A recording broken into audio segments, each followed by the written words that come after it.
क्या रुझान है, क्या अंडरस्टैंडिंग है, किस तरह की सीड्स की बिकवाली अब तक यहाँ पर देखने को मिली है और आगे जाके किस तरह के रुझान के साथ आप काम कर रहे हैं? मनीषा जी शुक्रिया।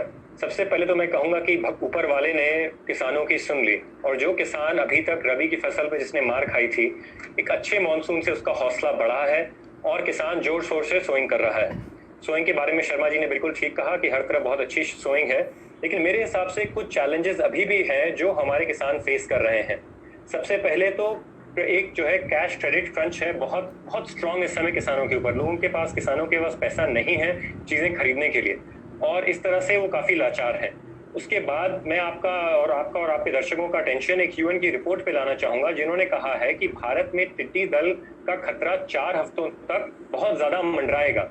और ग्राउंड रिपोर्ट्स ये मिल रही हैं कि अब ये टिड्डी दल राजस्थान से लेके पटना तक पहुंच चुका है। तो अगले 4 हफ्तों में क्या होगा? क्या ये एक फिर से आक्रमण करेंगे हमारे खरीफ के सैपलिंग्स पे, हमारे खरीफ के क्रॉप्स पे? ये देखने की बात है। तो चलिए, मानसून तो बहुत अच्छा है, लेकिन ये मानसून टिड्डी दलों के लिए भी बहुत अच्छा है, ये बात समझना बहुत जरूरी है। और जहां तक बात है हैवी रेनफॉल की, देखिए रेनफॉल तो अच्छी हो रही है। आपने बताया रिजर्वॉयर्स के नंबर भी, सॉरी, सारे उनकी चीजें बढ़ गई हैं, स्तर उनके बढ़ गए हैं, लेकिन कुछ एरिया से हमें रिपोर्ट मिल रही है कि बिकॉज ऑफ एक्सेसिव रेनफॉल कुछ किसान अभी समस्या में आ गए हैं, और कुछ इलाकों में ज्यादा पानी के कारण खरीफ की फसल खराब हो सकती है।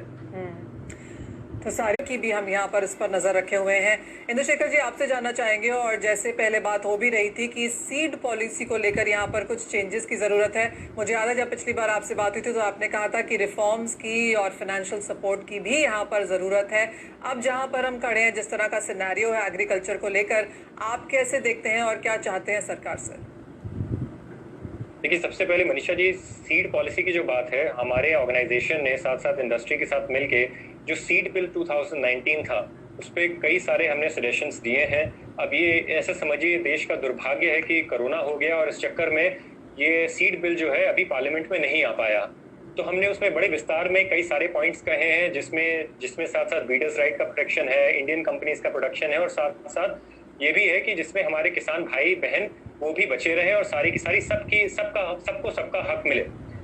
और हमने ये भी मांग की है कि प्राइवेट इंडस्ट्री जैसे जो बड़ी कंपनियां हैं, R&D बेस्ड जो हैं, वो ICR की मदद कर सकते हैं रिसर्च और टेस्टिंग वगैरह की जैसी चीज़ों में। बाकी हमने ये भी सरकार से कुछ मांगे की हैं कि आप जो है सारा का सारा भार खुद मत उठाइए, आप सीड इंडस्ट्री को साथ में बनाइए। हम जो है मिल के ICR के साथ मिल के रिसर्च करेंगे और देश को आगे बढ़ाएंगे।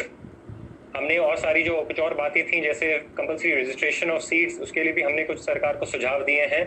और ये भी कहा है कि आप एक अलग पैरामीटर बनाइए स्मॉल एंड मीडियम कंपनीज के लिए, और बड़ी कंपनीज के लिए एक अलग पैरामीटर हो सकता है। तो ये तो कुछ हमारी डिमांड्स थी जो सीड बिल में थी, और इसमें और विस्तार में मैं जा सकता हूँ, लेकिन वो फिर थोड़ा सा डिफरेंट टेंजेंट हो जाएगा।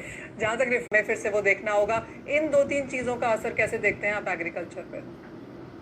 मनीषा जी, आपने बहुत ही जरूरी मुद्दा उठाया है कि डीजल के दाम जो खुले हैं, इससे मुझे लगता है कि एग्रीकल्चर प्रोडक्शन पे और एग्रीकल्चर के हर एक पहलू पे आप प्राइस राइज देखेंगे।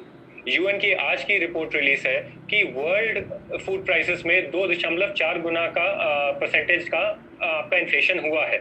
और डीजल के प्राइस बढ़ने से, आपको मैं बिल्कुल जमीनी बात बता रहा हूँ कि अगर आप दिल्ली में इस समय टमाटर और प्याज खरीदने जाएं, तो आप पाएंगे कि उसमें 20 से 30% दाम बढ़ चुका है। ये रेडी वाले जो है इस समय इतने पे बेच रहे हैं। साथ ही साथ मस्टर्ड ऑयल जैसी चीज है, जो लोग जाके किरानों की दुकानों से खरीद रहे हैं, वहाँ पे 20-20 रुपए लोग ऊपर से चढ़ा के बेच रहे हैं, क्योंकि वो एंटिसिपेट कर रहे हैं कि ट्रांसपोर्टेशन कॉस्ट ऑलरेडी बढ़ने वाले हैं। मेरे हिसाब से, चाहे सरकारी अनुमान है कि अभी इन्फ्लेशन नहीं बढ़ा है, लेकिन डीजल प्राइसेस के खुलने से आप देखेंगे जमीनी तौर पे रिटेलर लेवल पे, और जो गरीब लोगों का अनाज है और गरीबों का आटा है, उनमें आप पाएंगे कि उसमें बहुत ज्यादा प्राइसेस बढ़ेंगे। और यूएन ने जो कहा है, यूएन की एक और स्टडी थी, और उन्होंने कहा कि हम देखेंगे कि वर्ल्ड में be headed towards a food crisis.